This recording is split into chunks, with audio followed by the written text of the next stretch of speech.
ശ്രീല പ്രഭുപാദിൻ്റെ ലീലാമൃതി എന്ന് വായിച്ച കാര്യമാണ്. ഇതിൽ ശ്രീല പ്രഭുപാദിൻ്റെ അവസാനത്തെ 1977 കാലഘട്ടത്തിൽ പ്രഭുപാദ് ഓരോരോ GBCസിനെ വിളിച്ചു വരുത്തിയിട്ടുണ്ടായിരുന്നു. അവർക്ക് ഒരു മാസം ട്രെയിനിങ് കൊടുക്കാനായിട്ട്, 1 മന്ത് അവർക്ക് ട്രെയിനിങ് കൊടുക്കാനായിട്ട്. അങ്ങനെ ഓരോ മാസവും ഓരോ GBCs വന്ന് പ്രഭുപാദിൻ്റെ പേഴ്സണൽ സെർവൻ്റായിട്ട് നിൽക്കുകയായിരുന്നു. അപ്പം ഇതിൽ സത്സ്വരൂപ് മഹാരാജിന് 1 മാസം കഴിയാറായി. അപ്പോൾ ലാസ്റ്റ് ഡേയിൽ നടന്നൊരു സംഭവമാണ് പ്രഭുപാദ് അദ്ദേഹം ഈ ലീലാമൃതയിൽ വർണ്ണിക്കുന്നത്.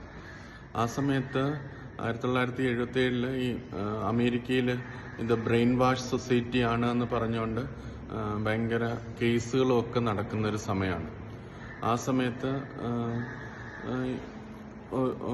ആദികേശവസ്വാമി എന്ന് പറഞ്ഞൊരു പ്രഭുപാദിന്റെ ശിഷ്യന് അഗൻസ്റ്റ് ആയിട്ടാണ് കേസ് വരുന്നത്. കാരണം ഈ അവിടുത്തെ അമേരിക്കയിലെ കുട്ടികളൊക്കെ ജോയിൻ ചെയ്യുന്നത് അവരിതിൽ ബ്രെയിൻ വാഷ്ഡ് ആയിട്ടാണ് ജോയിൻ ചെയ്യുന്നതെന്ന് പറഞ്ഞിട്ടാണ് അവർ കേസ് കൊടുത്തിരിക്കുന്നത്.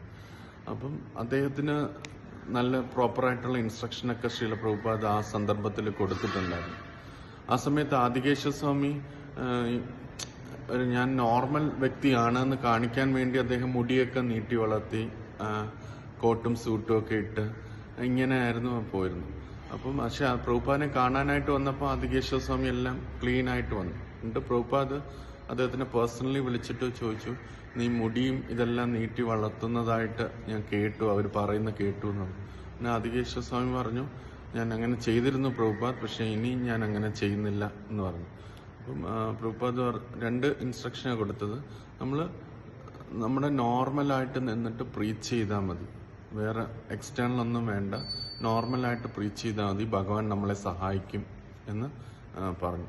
എന്നിട്ട് പ്രഭുപാദ് അദ്ദേഹത്തിന് കൊടുത്ത ഒരു നിർദ്ദേശം എന്ന് പറഞ്ഞാൽ ബുക്സുകളെല്ലാം കോടതിയിൽ കൊണ്ടുപോകണം, എല്ലാ ബുക്സുകളും കോടതിയിൽ കൊണ്ടുപോകണം. ഇതാണ് നമ്മുടെ കൃഷ്ണാബോധത്തിന്റെ തെളിവ്.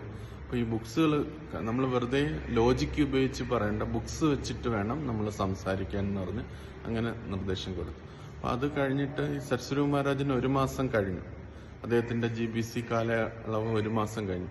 എന്നിട്ട് ലാസ്റ്റ് ഡേ ആയപ്പോഴത്തേനും പ്രഭുപാദ് അദ്ദേഹത്തിനെ രാവിലെ തന്നെ വിളിച്ചു. ലാസ്റ്റ് ഡേ ആണ്, 1 മാസത്തിലെ ലാസ്റ്റ് ഡേ ആണ് അദ്ദേഹം സർവീസായിട്ട് നിൽക്കുന്നത്. അത് കഴിഞ്ഞ് അദ്ദേഹം തിരിച്ച് അമേരിക്കയിലേക്ക് പോകും.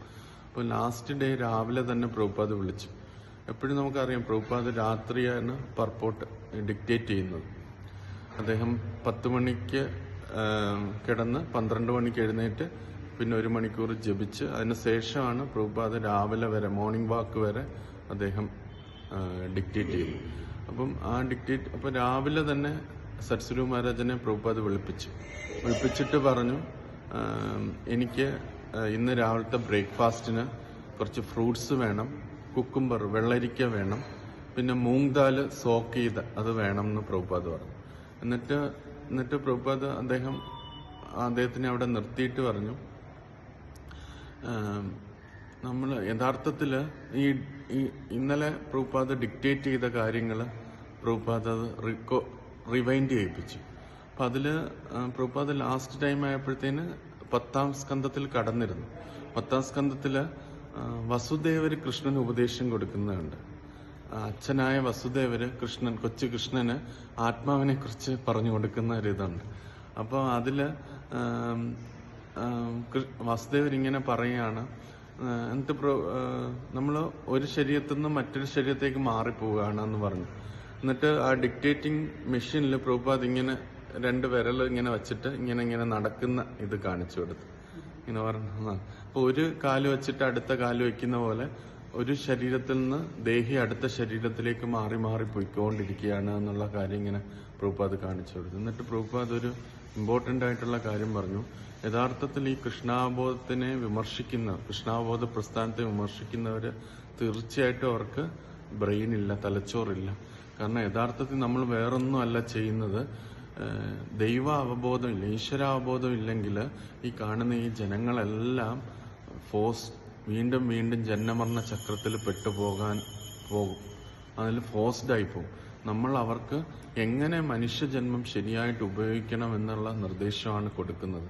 പക്ഷെ അതിനാണ് അവർ ക്രിട്ടിസൈസ് ചെയ്യുന്നത് എന്ന് പറഞ്ഞു.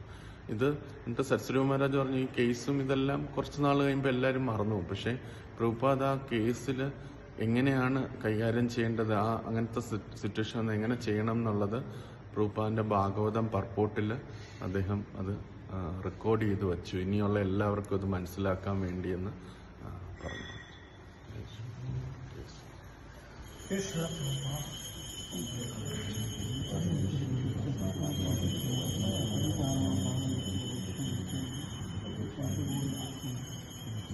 Heat.